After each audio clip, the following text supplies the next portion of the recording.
Барс Медиа представляет.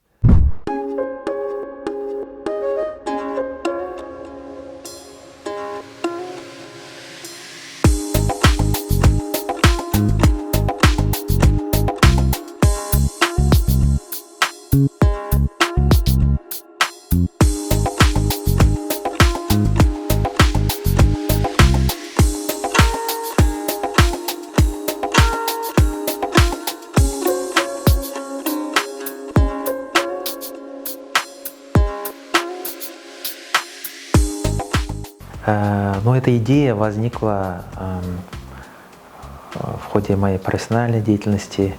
Я много путешествовал за границей, видел доступные, инклюзивные, интересные отели в разных странах. И вот все время думал, почему у нас нет такого доступного, accessible, да, такой отель, который отвечал бы принципам равных возможностей и универсального дизайна.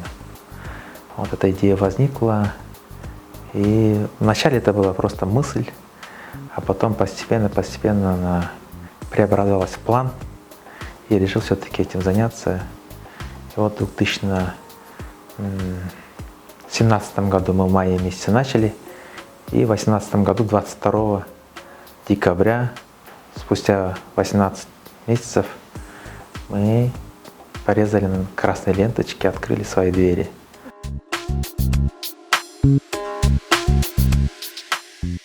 Ну, отель дизайнерский, эко-френдли, мы здесь используем зеленые технологии. Кыргызстан входит в десятку самых солнечных регионов мира. То есть огромный потенциал возобновляемых источников, которые мы должны использовать в нашей стране. Да? И мы видим, как сегодня загрязняется наш город, и мы решили, что мы не хотим быть дополнительным бременем для ТЭЦ. И на сегодняшний день вся горячее водоснабжение отеля основано на солнечной энергии. Поэтому мы говорим о инклюзивный бизнес-отель с энергией солнца. Вот. Вся вода за счет энергии солнца. Это европейские технологии из Чехии, солнечные панели установлены на крыше. Вот. И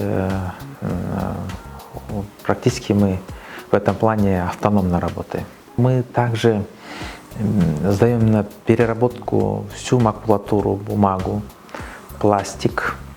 Также при строительстве отеля учитывалась солнечная сторона, северная сторона. Да? Мы использовали именно энергосберегающие окна с северной стороны и мультифункциональные стекла с южной стороны. То есть она хорошо пропускает тепло зимой и держит прохладу летом. То есть это тоже очень было важно. Также стены заполнения отеля из газоблоков специально привозили мы из Алматы. То есть он очень хорошо держит тепло также зимой и прохладу летом. И совсем недавно мы также установили многоразовые диспенсеры.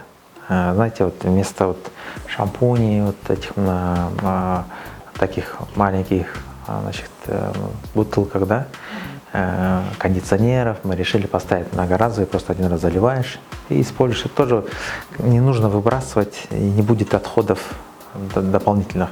То есть это тоже очень удобно, во-первых, в управлении, и с другой стороны не нужно выбрасывать лишний пластик тоже. Очень выгодно и с точки зрения экологии, и с точки зрения экономики.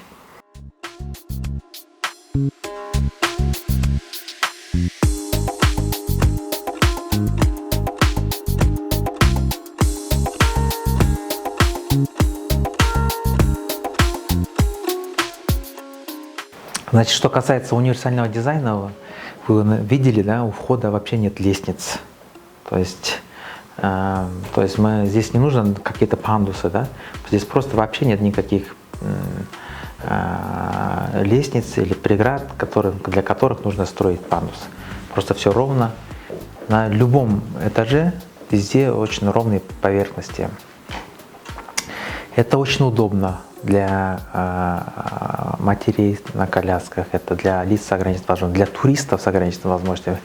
Это они тоже очень много путешествуют, и, к сожалению, наша страна очень далека от доступности, и в регионах в том числе.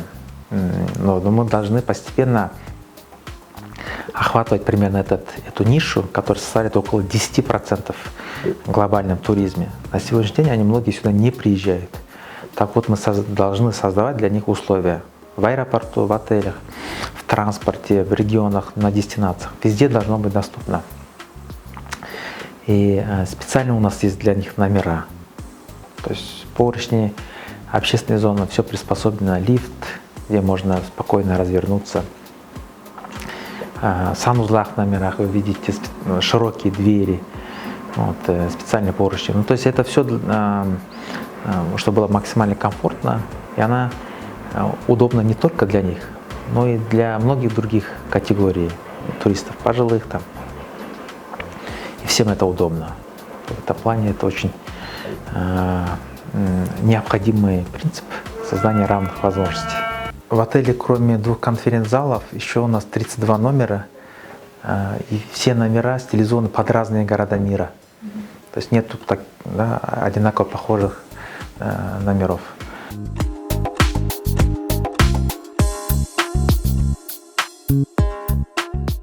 Но я хочу сказать то, что вот мы ратифицировали конвенцию ООН о правах ЛОЗ, но на самом деле все зависит сейчас от нас самих, да? Это зависит от тех официальных структур, которые сейчас ответственны. Это прежде всего Госстрой, Гостехинспекция, Министерство развития, в целом правительство и внутри Министерство образования и так далее.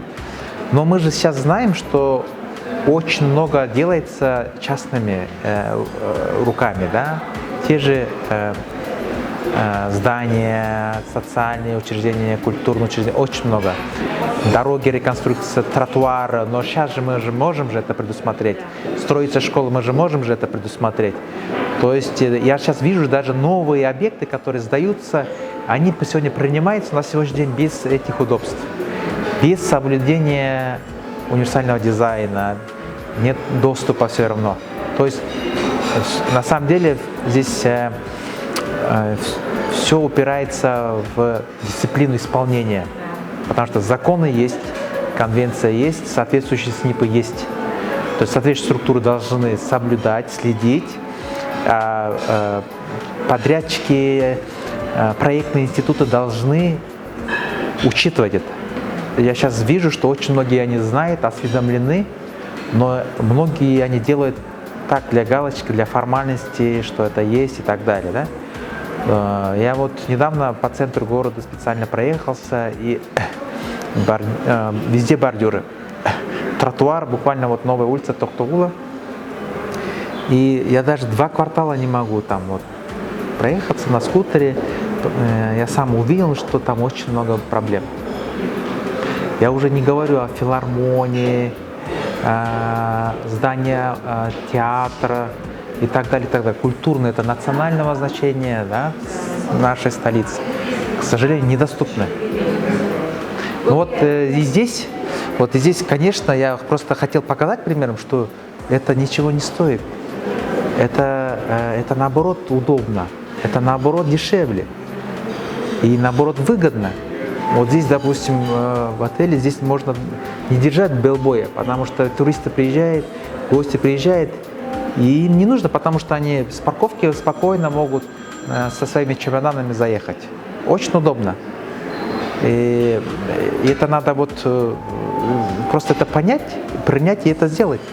Но вижу, что сейчас многие строители видят, интересуются, спрашивают, как это мы делаем. И не только вот в доступности вопросах, но и использование зеленых технологий, тех же солнечных панелей. Приходят, мы им с удовольствием рассказываем. Вижу, что в регионах тоже сейчас устанавливают эти солнечные панели. Экономически выгодно, в первую очередь. Экономически выгодно. Автономность дает. И мы считали, где-то 5-6 лет вложенные инвестиции в эти технологии, они возвращаются.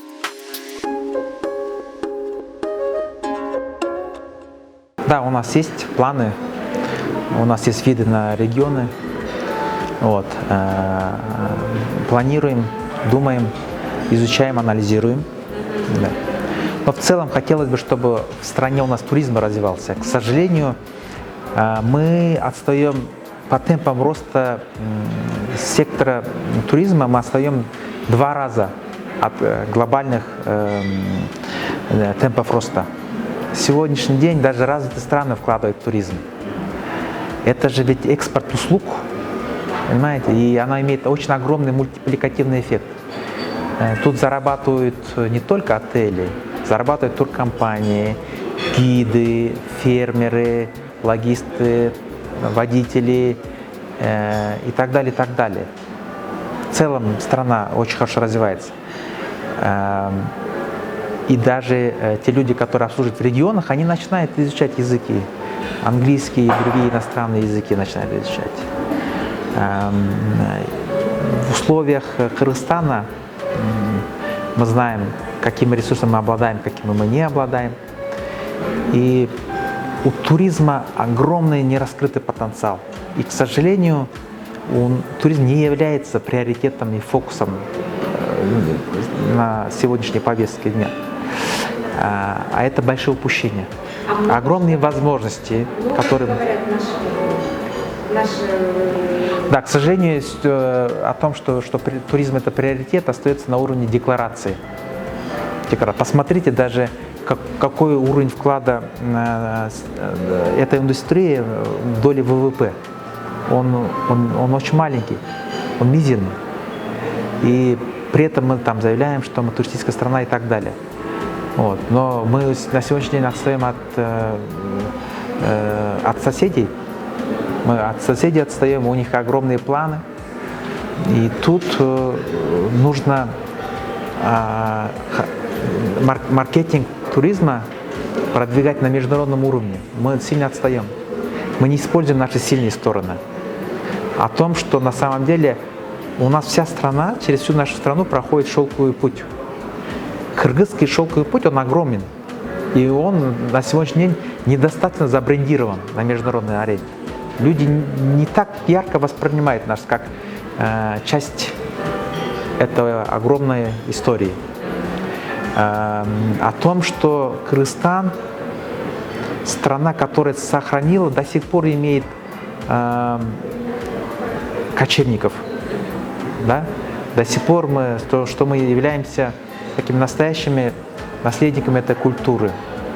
И это нужно раскручивать, и это тоже надо использовать.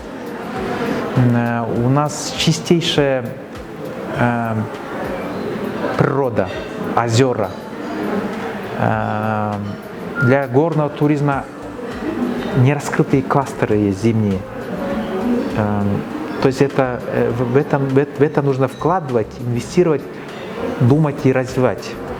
И вся государство, все правительства, бизнес, они должны это развивать, потому что у нас нет такого, других секторов, где был бы такой большой потенциал. И тот же аэропорт. Вы знаете, сейчас Алмата, да, сейчас она работает с международной компанией, они дают концессию, свой аэропорт, частные управляющие международной компании. К сожалению, мы упускаем эту возможность, и международные перелеты, они в большей степени будут сконцентрированы через Алмату. Нужно развивать аэропорт и, скорее всего, передавать его международным компаниям, управляющим с опытом, у которых есть этот канал с авиакомпаниями, которые могут раскачивать Кыргызстан. Потому что для того, чтобы их бизнес в аэропорту шел успешно, они должны Кыргызстан раскручивать. То есть у них тоже будет огромный стимул для того, чтобы Кыргызстан развивался и как дестинация, как международная дестинация. И этот момент у нас на сегодняшний день не использован. У нас был принят закон об открытом небе. К сожалению, тоже очень много на сегодняшний день преград для того, чтобы полностью его использовать, эту возможность. И нужно активизировать работу в этом направлении. То есть работы очень много. И я думаю, что мы должны наконец-то сделать туризм приоритетом для страны. И не просто заявлять, а мы должны в этом направлении работать планомерно. Может быть, даже было бы неплохо создать совет по развитию туризма именно при премьер-министре. Может быть, департамент туризма при Минкультуре передать именно под аппарат правительства, чтобы это было напрямую. То есть нужно менять. Вот, то есть та ситуация, которая сейчас, она не удовлетворяет на сегодняшний день, и она не дает того роста, который мог бы дать Кыргызстан, в Кыргызстане, этот сектор. То есть работы очень много, и нужна концентрация и частного сектора, бизнеса и, соответственно, правительства. Нужно проводить обучение, работать с дестинациями, развивать дестинации в регионах, для того, чтобы было. Ну, потому что многим туристам, приезжающим, им больше интересны регионы.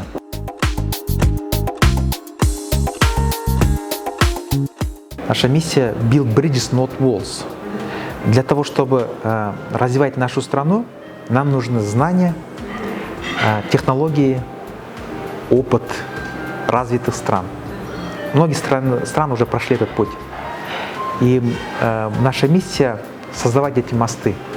Это большая картина, наше видение, в рамках которого мы работаем и развиваемся.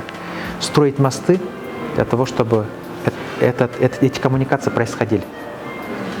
Строить мосты, а не стены. И мы рады, что мы сами являемся примером этого. И хотим, чтобы наша страна тоже была интегрирована в развитый мир. Чтобы мы показывали лучшее гостеприимство нашего народа через наш отель. Первое впечатление, да, всегда. Вот. И чтобы они оставались лучшими впечатлениями о нашем народе, о нашей стране.